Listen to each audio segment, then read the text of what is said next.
Hey everyone, and welcome back to Don't Open That Door. I am the cryptozoologist, Justin. I am the cryptozoologist, not the cryptozoologist, because that's Justin's sort of area of expertise, Nico. And I am the Yeti, Dan. And we are here today to review Monstrous. So this was directed by Bruce Wemple and written by Anna Shields. She also plays as Sylvia in the movie. We have Rachel Finninger as Alex. We have Grant Schumacher as Jamie and Dylan Grun as the Sasquatch. So we kind of open here with a girl. She's with another woman and she ends up getting attacked by Bigfoot. We then kind of see a little news montage that tells us that, women have been disappearing in that area where Bigfoot has supposedly been sighted. So we see Jamie now. He's a little bit obsessed with Bigfoot and also with the disappearances. So he actually had a friend who went missing. So he talks to his other friend, Sylvia, and basically, tells her that, hey, there was actually an ad that their friend answered to give somebody a ride to that area. And the ad kind of corresponds with the disappearances. So he's going to meet up with this person called Alex. Unfortunately, he gets food poisoning. So Sylvia, posing as Jamie, goes to meet up with this Alex character. Nico, what happens when they meet up with Alex? Right, so Alex is the one who needs the ride, and so she and Sylvia link up. Turns out they are both women who are also into women who are also into each other. And then one day at a motel, or rather the night that they spent together at the motel, ends with Sylvia waking up in the middle of the night, suspicious for some reason, some perfectly reasonable reason, and she finds a knife after digging through Alex's stuff, which is a little less reasonable, if you ask me, at this stage in the game. There's a little bit of a conversation about it later on the next morning, at which point Alex tells Sylvia that she's into hunting and her whole family carries knives, which is, I think, fair. So the two end up making their way back to Alex's cabin. Dan, what happens from there? So as they go to Alex's cabin, throughout the drive and everything, the attraction becomes stronger between them. Now, they get to the cabin, and every once in a while, Sylvia kind of suspects Alex is not exactly who she says she is, but she still allows herself to fall deeper for Alex and enjoy their time together. So, meanwhile, Jamie, back at home, who is partially recovered from his food poisoning at the local taco joint, he has not actually heard any communication from Sylvia lately, because where Sylvia and Alex are, they actually don't get any reception. So he gets worried, and he goes to find Sylvia, and he actually ends up getting intercepted and caught by Bigfoot. So, Nico, back at the cabin, things aren't necessarily so rosy anymore, are they? Right, yeah, no, they're definitely not too copacetic. So Sylvia tries to get away on her own, just sort of like leave in the night, but her car isn't working. She gets in there and there have been wires cut and she can't start the damn thing. And she tries to leave, right? Because she realizes that like something's wrong in the house, like her suspicions finally get the better of her. Oh, yeah, no, she absolutely just like is 100% right about her instincts here. And she finds something in the basement that's a little less than ideal. She goes downstairs and realizes that the reason that all these women have been missing is because Alex, the woman that she is with right now, is the one who has been killing off these poor girls. And there's actually still someone down there, a girl named Molly, who Sylvia finds and works to free for a little bit right before Alex calls for her and she goes back upstairs to save face.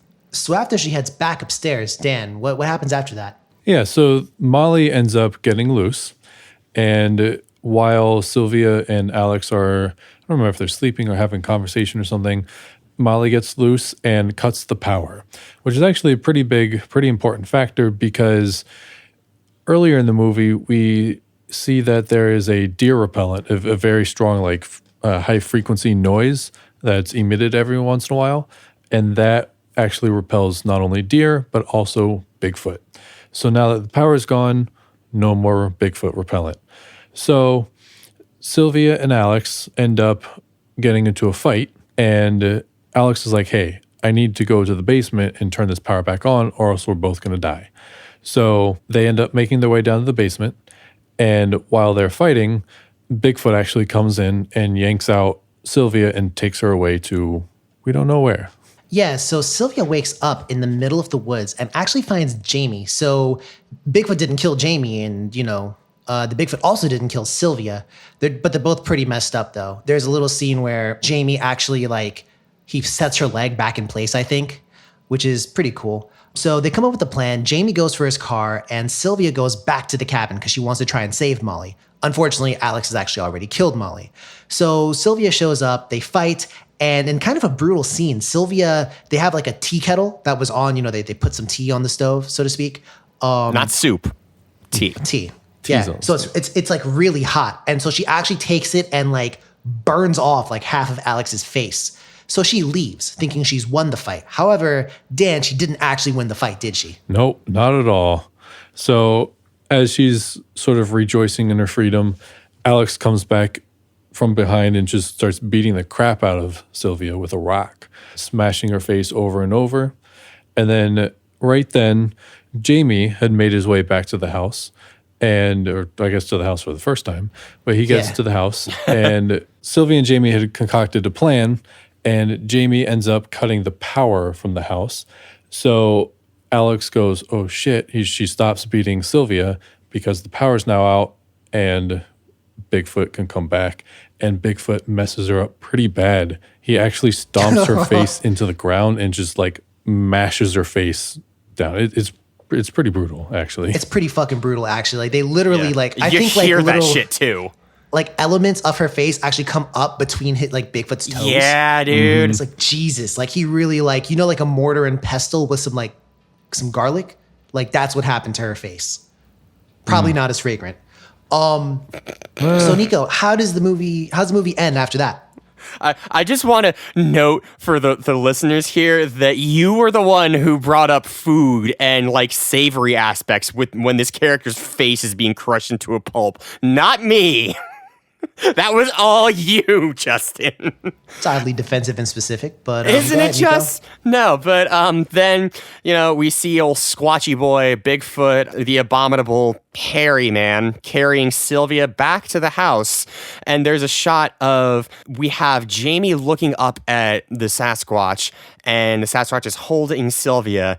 And Dan, how does Squatch present Sylvia to Jamie? Yeah, he just unceremoniously drops her on the floor. Just fucking drops her on the stoop. But anyway, they manage to leave, and Bigfoot rejoices in that it is now alone and that those damn kids are off his yard. Pretty much. So let's go ahead and break this one down to brass tacks now. So in terms of the visuals, Nico, how did you feel about it? I would say I quite liked them. I liked some of the cinematography. The shots of nature were cool. And in general, I liked it. How about you? Honestly, yeah. No, I was very impressed. In particular, I liked the more like subtle color grading that was seen really across the whole span of the film. There were a lot of really pretty shots, in particular, that used the countryside to full effect. I admit I don't know where this was filmed, but wherever they did it, it was certainly very scenic. But the individual shots were also done really well. The cinematography was, competent, and there was only really one issue that I have with the visuals, and it happens pretty much immediately early on in the movie. So there's a scene where we later learn that it's Alex and one of the previous friends, Dana, but at time of watching, it's just two random women. And they're in a car. They're driving away from something. They run over, I guess, a cat, and the Sasquatch shows up behind them. Now, what we are seeing is we can see the car's brake lights shining out very luminously and very bright towards the Sasquatch. However, when the camera cuts, there is no light on the Sasquatch, and it's instead lit from behind. So that was just a little bit of a continuity error. But I do want to stress that everything in the movie was otherwise really just incredibly well put together and a joy to watch. And speaking of errors, Nico, you said Dana, the friend in the car, was actually Haley. Fook me, mate. Yes, you're right. So Dan, in terms of the visuals, what do you think? I agree with Nico. I liked them quite a bit, actually, and you as well.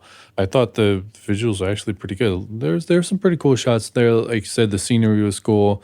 There's one cool shot where after Jamie is recovered after he and Sylvia link back up.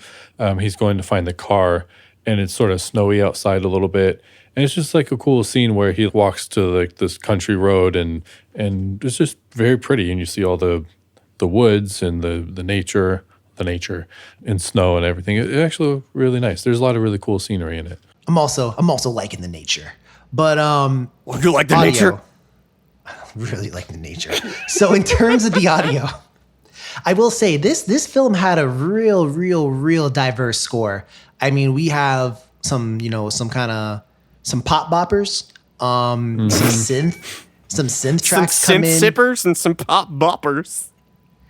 I liked it though. For what it's worth, I liked it. Dan, how do you feel about the audio? I agree with you there. The music it wasn't necessarily standard horror music, right? Like, so there's some, No, not at all. Some pop tunes and stuff in there.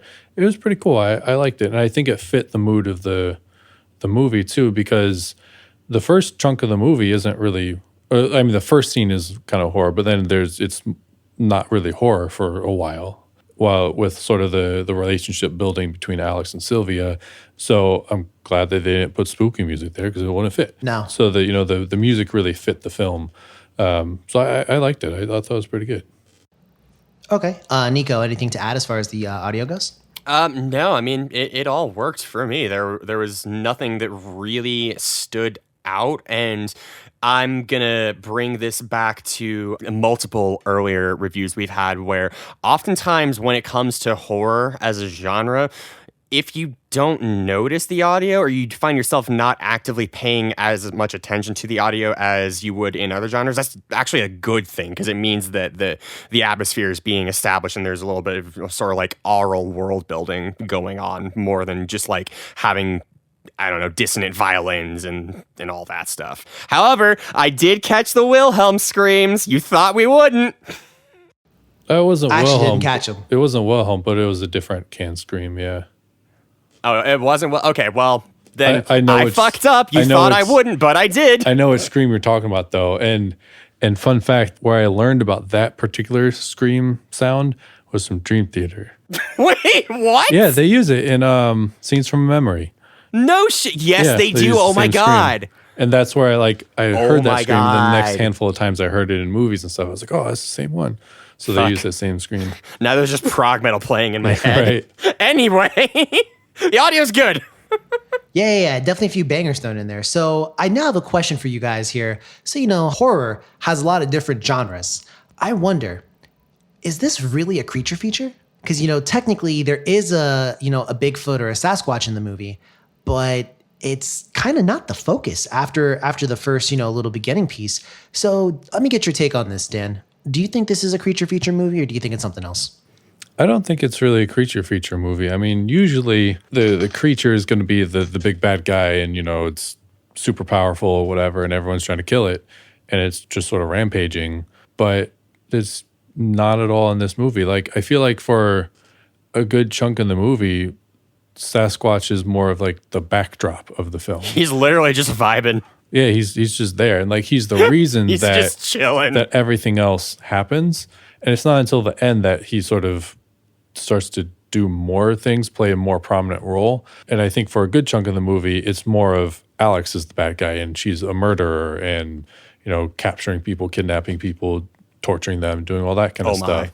And then at the end, Sasquatch comes in and ends her. But I don't think it's really a creature feature. Going into it, I thought it was, but, I don't think it is. So I certainly agree with you there, Dan. I think that, some of the marketing would have you believe that, and this is something that I actually applauded the movie for, well done for tricking me. Well done for making me think I was walking into one thing and actually there was something else, because I feel a lot of the times when you watch like previews or trailers, they spoil the movie for you a lot sometimes. Yeah. And this one, truthfully, I didn't know what was going to happen. It really held its cards to its chest. And I agree with you, Dan. I think this is kind of almost like a thriller kind of serial killer kind of vibe on the backdrop Yeah. of, oh shit, there's like a Sasquatch here. Right. Agreed. Now I think this brings us to the next question. And it may be cliche to say, but who is the real monster here? Nico. Cue the X-Files theme. So when I was watching this movie, I took a break and I called Justin for some reason and I asked him, what if it turns out that in a movie called Monstrous, we were the monsters? And I just always think that that's kind of a funny trope. But I will give the movie props because it also did have me fooled. I personally want to ask you guys this. Is it sort of a tired trope having the like switcheroo being pulled on you where you're sort of like expecting one thing and then it's just like completely out of left field, like, gotcha, bitch? I don't really think so. I mean, I think there's certain instances where it can feel a little tired, but I didn't really feel it from this one. I liked it. Like Justin was saying, like, you know, it was sort of marketed and everything. It seemed to me like I was in for a Sasquatch fucking people up, and then it wasn't. And I personally enjoyed it. I didn't think it was very tired. Likewise. No, I was just asking for the sake of, you know, discussing the trope Yeah, itself. I mean, I think sometimes it can be for sure. Yeah. I think, you know, and this is actually one thing I'll give the movie a lot of credit for. I think it balanced genres well. I think that, you know, I mean, there were elements of drama in For this, sure. but not enough drama to, you know, take me away from the different parts. I feel like right when I would kind of get lulled into, okay, you know, this is kind of romantic now with the two of them sharing emotions and feelings, and then, wait, by the way, Bigfoot's outside. Oh, wait, by the way, you know, like Alex is a psycho. So there's a lot going on here, but I actually liked it. I actually quite liked it. For the record, no, I don't think the switcheroo, I think the trope itself is maybe a little bit tired, but the execution was fresh. And Agreed. I think oftentimes on the pod, we say we like the idea, not the execution. I think for me this time, it was almost the opposite, where the idea, I've seen the idea done before where like the people were the real monsters. But no, like I loved Frankenstein. Last of Us. But I like how I like how I liked how it worked here. So to kind of take that a little step further now, guilt versus innocence. So as we watch the movie, we kind of see that Alex literally owns a cabin where all these murder or disappearances are taking place. Alex is, you know, the one putting out these ads, and then when people answer the ads, they go missing. Really makes you think.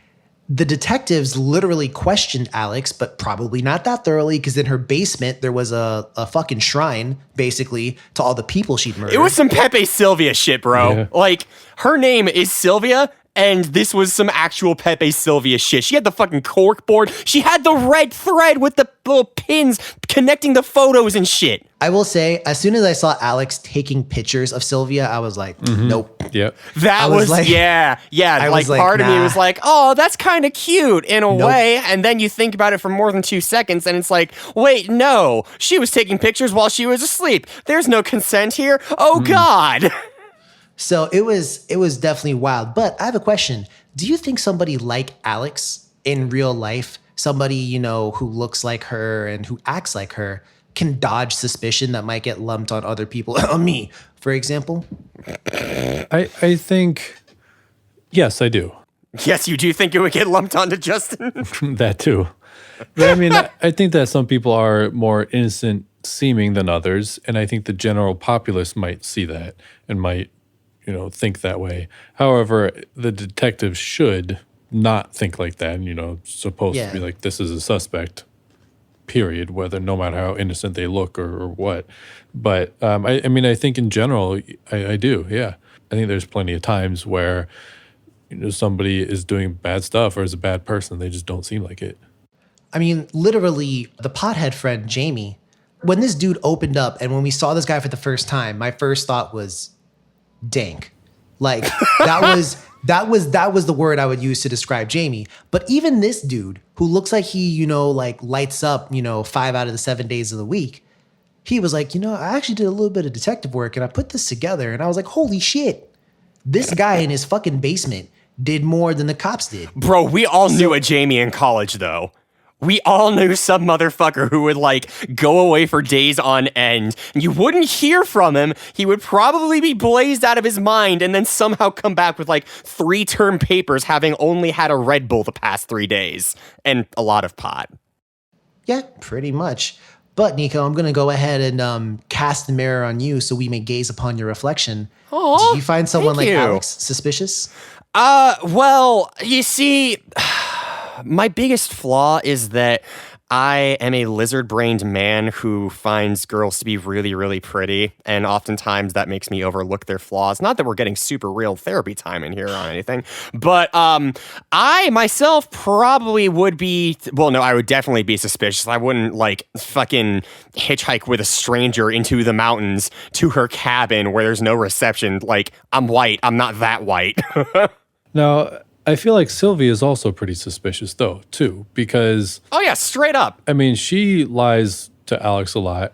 I feel Constantly. like the situation that they're in is just suspicious, and I don't necessarily blame either of them because it's just 2 random people getting together, like answering it at one posted an ad, one answered it for a road trip, and they don't know each other, never met each other. It's understandable that they're both suspicious of each other, but then you have Sylvia. You know, they're both lying a lot, and then they cover up their lies, and it just With makes more them, lies. Yeah, and it just makes them seem more and more suspicious. So they both get suspicious of each other for good reasons, and it's an interesting web of lies and suspicion, I guess. And I think they're both kind of justified, really. I did love the line where Alex cuts the shit and just says, "Do you think I'm a fucking idiot?" Yeah, I laughed at that. I mean, look, Alex is kind of a little bit of like a sociopath or a psychopath or something Yo, like that. real 'Cause- fucking talk though. Can we talk about how she said she killed her dog and she won? Yeah. So that was she probably was- the first. Yeah, context is she was talking about how like this was pretty much a little bit after she was saying how her family hunts and stuff. She was saying that there is this beautiful buck right in front of her, deer, some sort of animal that would soon be dead, and she had a dog with her that was about to bark and scare it away. So she shot the dog and then the deer. What the fuck?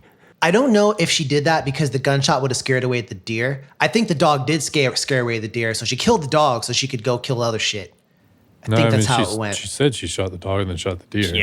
Yeah, Oh, like shit. in that It happened order. like that? Yeah. And then she Damn. said, "I won." Like Well, that's It was a some competition. Yeah. that is a Winning. goddamn tapestry of a red flag. Winning is important. But Dan, you had something you wanted to bring up, another plot point that was kind of floated in this movie for maybe 5-10 minutes. Yeah, so there's sort of a little bit of backstory with Sylvia that when she was a little younger, I think she said she was smoking a cigarette and stuff happened and she ended up catching part of the house on fire and her younger sister was caught in the fire and killed. So she always feels this guilt of having basically killed her sister. She's the reason why her sister is dead. And I think she said her mom blames her for it as well. So there's sort of this little backstory that kind of goes on through the movie. And every once in a while, she has like a little nightmare of smoke coming out from underneath the door. And near the end, when Alex is beating the crap out of her, we kind of see she sort of hallucinates that she's meeting with her younger sister, and it seems like her younger sister forgives her is kind of what I took that to be. Yes. And sort of kind of wrapping that plot up and sort of forgiveness and everything, which it was okay, but I kind of feel like that didn't need to be there.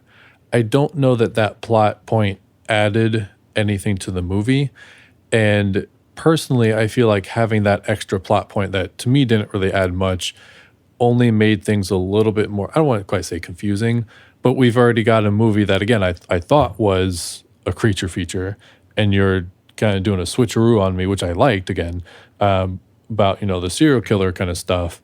But then there's this whole other, like, back plot that I'm trying to figure out how this kind of correlates to the 2 other types of horror kind of movies that I'm trying to figure out. And I thought it was a little bit much to add there. And again, I don't think it personally added enough to the plot to really warrant anything. What are your thoughts on that? I would probably say that, you know what, Dan? I fall on either side of that, I would say. I feel like we're going one of two ways here. Either A, take it out because it's not, like it doesn't really do too much, or B, maybe they could have woven that into the plot a little more steadily, like that's true.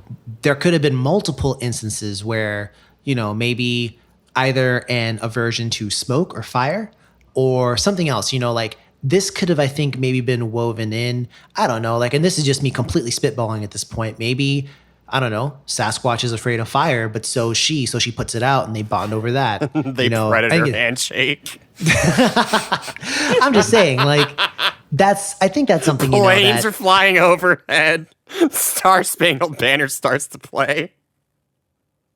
Sometimes you just gotta go on full patriotic, man.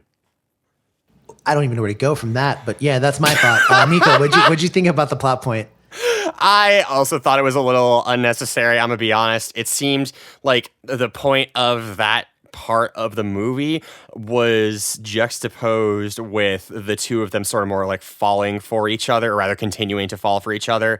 And it seemed like it was just a moment so that Alex could use to sort of take advantage of Sylvia's more emotional just vulnerability and just continue to gaslight and manipulate her. That's how I took that. So I will also say, and as we're talking about, before, kind of like, stuff that wasn't necessarily the best, so Jamie, he has heart. The man has heart. He's a good fucking friend. Yeah. I think he wanted to be more than a friend, personally. I didn't get that vibe. I got that at the did. end. At the very end, I kind of got it. I thought there's a scene where he's on the cell phone and he's leaving messages, and he goes, at one point he just pauses and goes, "I miss you." And that to me sounds like something I would tell my girlfriend. That exact same tone, the way he said, "I miss you." And then also, I feel like he really likes her. He buys food for her. He risks his life and, braves a Bigfoot attack for her. Even after getting attacked, he goes back to save her. And just I don't know, I feel like all of these things, not that you couldn't do that for being a really good platonic friend, and shout outs if you are, but I felt like he wanted a little bit more, especially Dan, like you said at the end, where he looks at her and she closes her eyes. And I think they do touch hands or something like that. Not that I think there's anything super suggestive from Sylvia's side, but I think from Jamie's side, he probably just he wanted something more. But he also for all his heroics, I felt bad for him. I get that. I don't agree with it, but I get it. So now let's go ahead and pull out the fan favorite section, shall we? What would you do? Yay! So, what would you do? All right, so it's me, Nico, and let's pick a random person, Dan. So, Nico answers a Craigslist ad, basically hey, are you trying to give me a ride? And, our podcast takes place in obviously the town of Arkham. So I would say that, someone's getting a ride up north, and then all of a sudden Nico disappears. I mean, Dan. So first off, Dan, if Nico disappeared, are we going to go track him down? Yeah. No question about that one. I say yeah. All right. Now, let's say you and I get separated, Dan. So, and this is playing to a fantasy here. So I get kidnapped by a really hot, but also serial killer type chick, and you get jumped by Sasquatch. After you get jumped by Sasquatch, are you still sticking to the mission?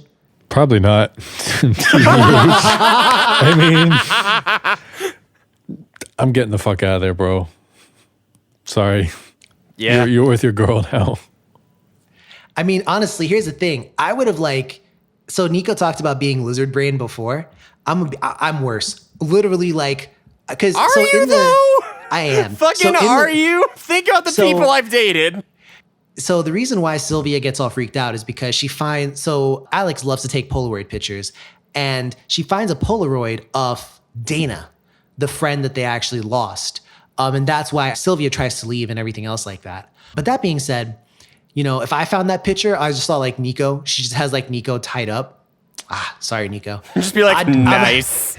But no, I would listen. I'd look around. Yeah, I would. But no, like, I just fucking look around the house, and then like, I don't know. I feel like I might go down to the basement just to see what's up. Find Nico down there, and Nico's like, "Bro, It's just a regular Tuesday for me, man. yeah, Don't like, worry about find it. Nico like tied up to the wall or something like that."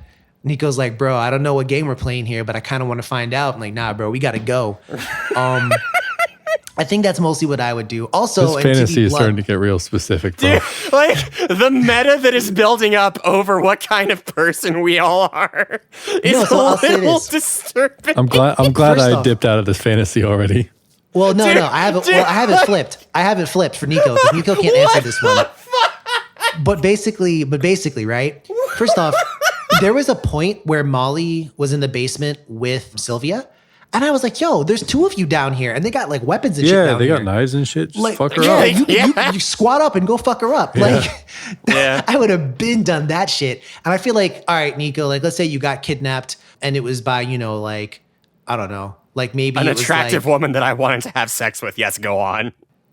I mean, maybe not, right? Like, let's say maybe like just take that completely out of the equation. Let's say a dude just kidnaps you just because he's trying to eat you or some shit, and like he's buff, but there's like two of us. I feel like Nico, you take your chances. You'd be like, all right, bro, we got to fuck this dude up. Yeah.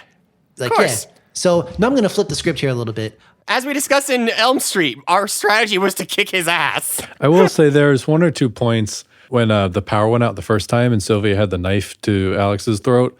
I was like, just I'd fucking have kill been- her. And then just go kill turn her. the power on. Like, you can flip the switch. So Staples, literally, it's that easy.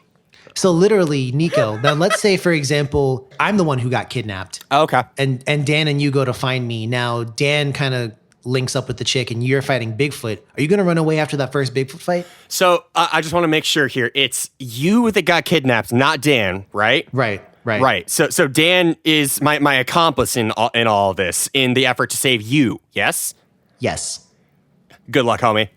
Yeah, I figured as much. Yeah. To be real, and this is like the truest like canon ending to our visual novel after you do all the endings. The real one is I go directly to the Sasquatch and talk to it.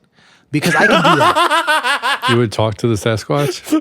Or give me an Yes. animal handling check with disadvantage. Literally, dog, I have been lost in the tropical rainforest. With I have Sasquatch? fought an ocelot.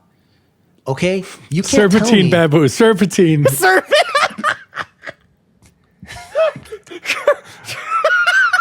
You can't tell me what I can't do, bro. I'm trying to tell you. I fought off poisonous frogs, ocelots, But a fucking anacondas. Sasquatch? Wait, you fought off a poisonous frog. Why were you in fisticuffs with a fucking amphibian?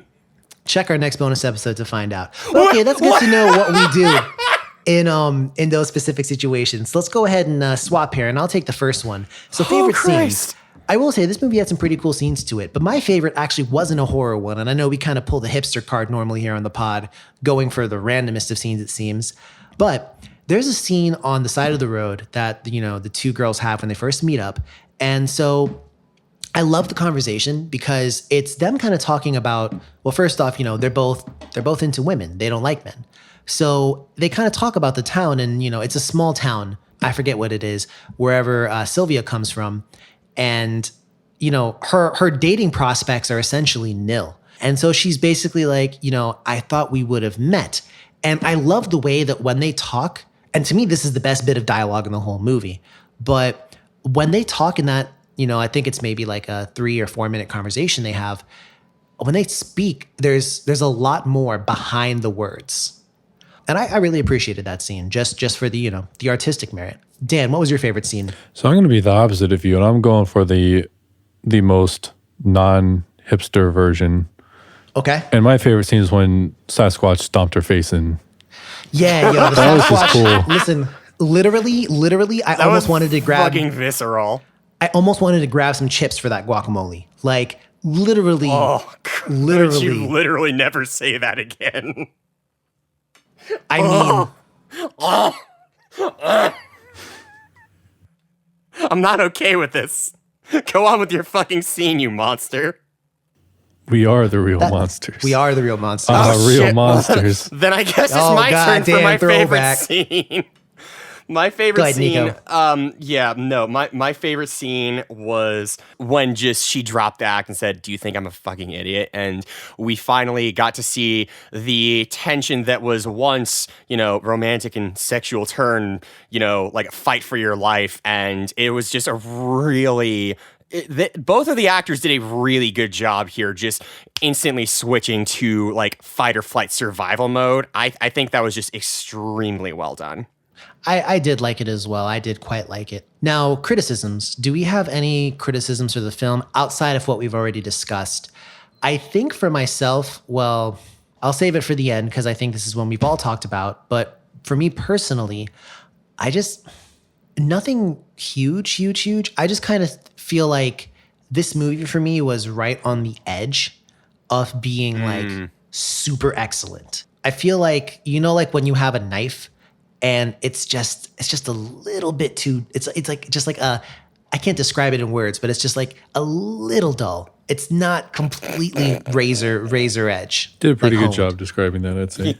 Yeah, succinctly too. So like I feel like that's this movie to me. Like I just felt like there were a couple details. Like for example, the sister dying for Sylvia, or because Jamie isn't really super present in the movie. Maybe he could have done more. I questioned why Molly was the person, and I guess maybe she was the most recent person to go missing. But I almost felt like it would have made, I guess, story-wise a little more sense for it to be Dana in the basement, their friend, versus Molly, like someone who we didn't know, and adding in another character. Yeah, actually it would. I think that would have changed things a lot, though. It would have, but I That's almost true. kind of feel like it would have been maybe a change for the better. But that being said, and I don't want to go too far in because for what it's worth, I did enjoy the movie quite a lot. Dan, any criticisms from you? Aside from kind of what I mentioned, again, sort of the main, the back plot thing there, not really nothing major. I mean, I thought it was a pretty solid movie. I enjoyed it quite a bit, actually. Yeah. Nico, how about you? I gotta say the same. The only thing that really stuck out to me was the continuity in the first scene, which I already talked about. I won't rehash here. But really, I just had a really good time watching it. I think there were a couple of parts that didn't quite add up to as much as it could have been, like the stuff with Jamie's role and all of that. But on the whole, I really, truly did enjoy this. Agreed. Now, there is a scene we have to talk about. The ending scene where Jamie and Sylvia drive away, and there's a close-up of the Sasquatch and his face looks up. And then they show his silhouette against the sunset walking away. I don't know. I would have maybe done a little bit less there in that scene, and I think Dan, you might potentially agree with me there. I agree with that. It just kind of took me out of the element because there's also sort of like a montage, like end of film montage music and everything as well. And I would have rather have just seen maybe them drive away and then maybe like a different sort of shot of Sasquatch just like running back into the woods or something. But it was a little bit too like dramatic Sasquatch, the silhouette of Sasquatch on a sunset backdrop. And it was just a little over the top for me personally. Okay. So time for our personal reviews. Now, this is the first one. Don't open that door. We actually, so we got an early copy, meaning that there is actually currently no critic reviews out right That's now. for us to us, see. motherfuckers. What's good? I guess we are the There's critic also, reviews. there's also no audience reviews, obviously, because, the commoners don't have it yet. Fucking So- peasants. So I will say this. Let's go ahead and do this. Go ahead and give your number attached with one sentence or two sentences that kind of summarize how you feel about this film. I'll go ahead and lead. I would give this film a 75 out of 100. I feel that it's an effective bait and switch with the Sasquatch, and we, instead of getting what I assumed to be kind of a standard creature feature, instead we are treated to a tense, almost murdery serial killer type deal with, as always, the threat of the Sasquatch looming in the background. Thought it was pretty creative, inventive, and I give them full marks for trying. 75 is exactly where I'd put it. And for the record, that's not my average. I think that's a very solid movie. Well done. Nico, your turn. Well, first, let me say, goddamn, that was a long sentence. I'm gonna I ran on. It's okay. It's okay. You see me after class. I give it 85. It was Okay. surprisingly engrossing, considering that most of the content was almost more of a domestic horror character drama piece, and I love that the Squatch is just punctuation to the real horror that is Alex and her sociopathic tendencies. I kind of want to echo pretty much everything you said, Justin. You pretty much took the words out of my mouth. I would give it a 77. I thought it was a really cool, like you said, bait and switch kind of thing there. I also like like Nico said, there's almost like a drama part of the movie. It always breaks that up with the suspicion and the tension of what's going to happen between these two. Is somebody a serial killer or not? Whatever. I just thought it did everything pretty effectively. So I give it a 77. All right. So well done to Bruce Wemple and Anna Shields. So let's go ahead and say this now. Would you recommend this movie to somebody? Dan? Yes. Nico? Yes, absolutely. I would as well. So there we go for that. Now, does this get the golden seal of approval? Nico? I want to prime this by saying that overall, the pacing for this movie was fucking excellent, but no, I can't give it the golden seal of approval quite yet. It's just shy of it for me. Dan? Agreed. It was a great movie, but I don't think it's up on that level. And I don't think so either, but I'm going to go ahead and I'm going to use my executive privilege. Oh. Are we going to say this is a diamond in the rough? I would say so, yeah. Yeah, I think so. I would as well. So it does not get the luxurious golden seal of approval, but it joins the oft understated killer sofa as another diamond in the rough. So if you haven't seen it, which we talked about the movie, but there's a lot more to it than just, talking about what happened. You got to see it for yourself. So if you haven't seen it yet, go ahead and give it a watch. Let us know what you think. Yeah, let us know what you think. And if you like what you've heard, go ahead and, talk to us. We're at DOTD Horror on Instagram and Twitter, and we're Don't Open That Door on Facebook. So anyone have any last closing thoughts before they want to close this one out? I don't think so. Nah. All right, well, that's been it from Nico, Dan, and Jus. We would like to go ahead and tell you guys to, keep yourself safe. Everyone have a great night. And please, ladies and gents, don't open that door.